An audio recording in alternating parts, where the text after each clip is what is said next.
How many of you guys have done a full glam just for it to look flat in a couple hours? Oh no! That is why the art of layering your makeup and underpainting has been so viral lately.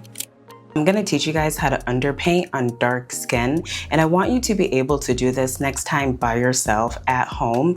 That way you can replay this video. So let's get started.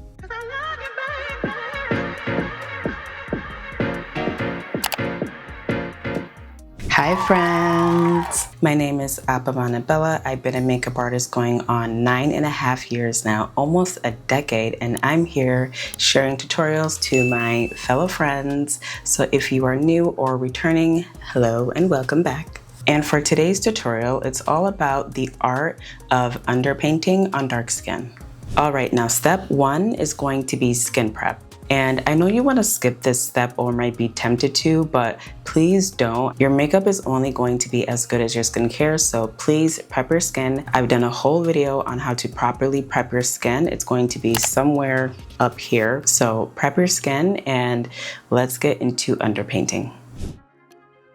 If you are doing a full glam and your makeup wears off in a couple hours, then you need either better skin prep, underpainting, or you need to do both. Now, these are the products you'll be needing before foundation. So for concealer, you want a concealer that's going to be 2 to 3 shades lighter than your complexion. So you want it pretty bright. So this is the one that I like to use here from Lancome. I'm gonna swatch it here so you guys can see.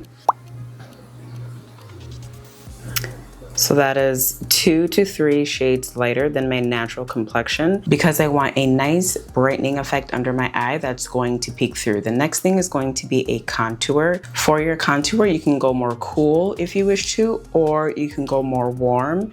And because it is underpainting, you do want products that are going to be creamy or liquid, whatever you choose. I like cream, but I like to go a little warmer. So I'm gonna be using this stick contour here from LYS. This is going to ensure that I have that nice chiseled look that I'm looking for that peeks through under my foundation or throughout the day so it doesn't wear off, especially if you have oily skin. Don't be scared to go bright when it comes to blush because remember, we're gonna be applying foundation on top of it. So I'm gonna suggest 2 here. The first one is going to be from Rhode Beauty, and this is in the shade Date Cake.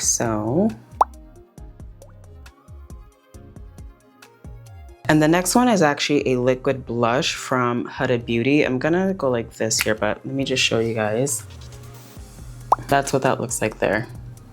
And all of these products, by the way, do take a little bit to dry down, which is exactly what we want. What you want to avoid are products that dry down fast. That way, if it does dry down fast and you're trying to blend it out later, everything is going to look patchy and then it messes everything up. So starting with our concealer, we're going to apply this in highlight areas. So your highlight areas are going to be under the eye, the bridge of the nose here, maybe on the forehead, the chin. I also like going under the brow here and then right on that jawline under the contour, just to ensure like that really chiseled model-like look. Now grab your contour shade and start shading where you want more depth. So that's going to be right in the hollows of your cheekbones here. I would suggest going just slightly higher so when you blend it out later, it doesn't look muddy and draw your face down. So go just a little higher where your natural cheekbone is. Another place is going to be right on that jawline there, temples of the forehead, maybe down the nose. You can even go around the mouth, kind of like a lip liner if you wish to.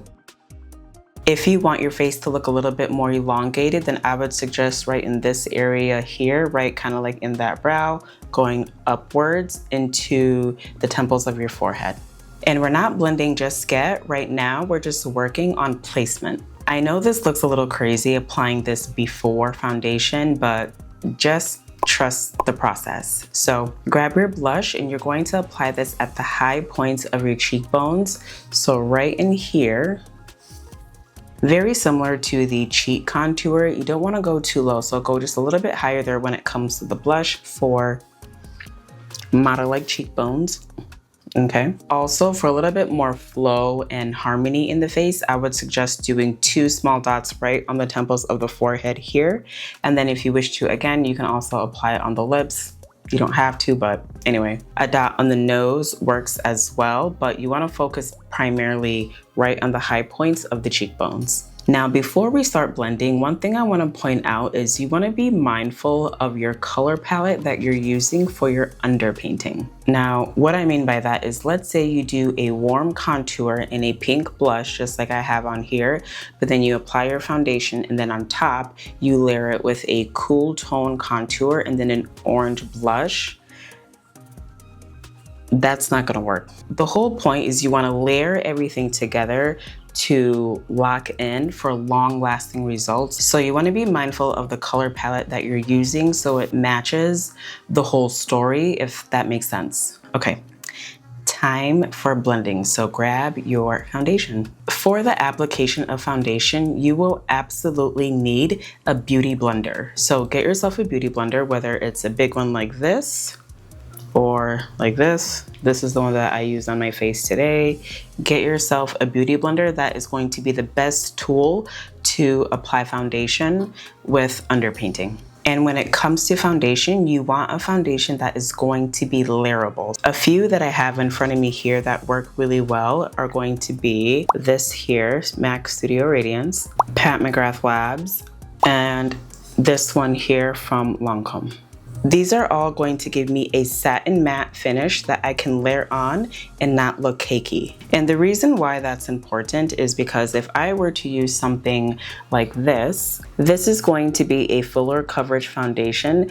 If I were to apply this on top of my cream products, then it really wouldn't show, and it kind of defeats the purpose of what we're trying to accomplish and do. So you want something that's going to cover but thin enough to where you can layer on and give you the results that you're looking for, so your hard work that you did under your foundation still peeks through. Now that we're ready to apply our foundation, go ahead and damp your beauty blender, and make sure your beauty blender is damp, not wet. You want it just to be damp. There's a difference. Now what you're going to do is you're going to pat on the foundation fast, and you're gonna go ahead and do it lightly. What you're not going to do is press, and you're not going to wipe. So fast tapping motions, and you're gonna apply a little at a time, because remember, we wanna layer this on to our liking. Now that I have my first layer of foundation on, do you see this built-in dimension that we've created? That is the art of underpainting that we're going for. So I'm gonna keep going here, and then if I want more coverage, then that is when I'm going to apply my second layer. The reason why it's important to take your time with this is because you still want your makeup to look like skin, not like you've put on layers of makeup, if you know what I mean. That's what we're not going for, okay? So take your time when applying the foundation.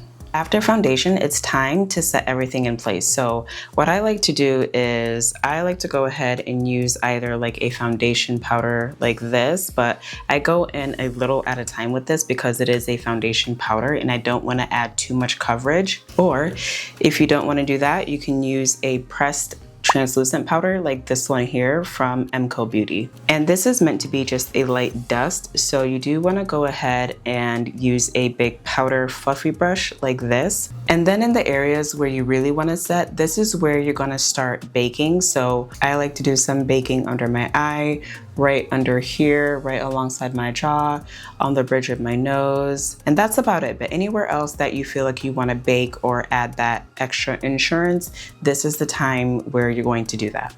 Apply your powder products like you normally do. Just remember, you want it to match what you did beneath earlier. That way the color theme goes hand in hand and it doesn't look all over the place. And because we want our skin to still look like skin, the last thing you're going to do is absolutely use some setting spray. So if you have really dry skin, go ahead and use a thermal spray like this here. If you have a combination oily skin, then go ahead and use just regular setting spray to melt everything in together.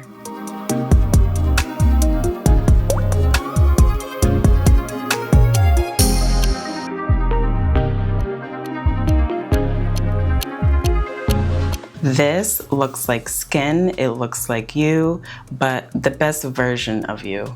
If you learned anything in today's video, make sure to like, subscribe, and hit that notification bell. I'll see you next week with a brand new video. As always, stay fabulous.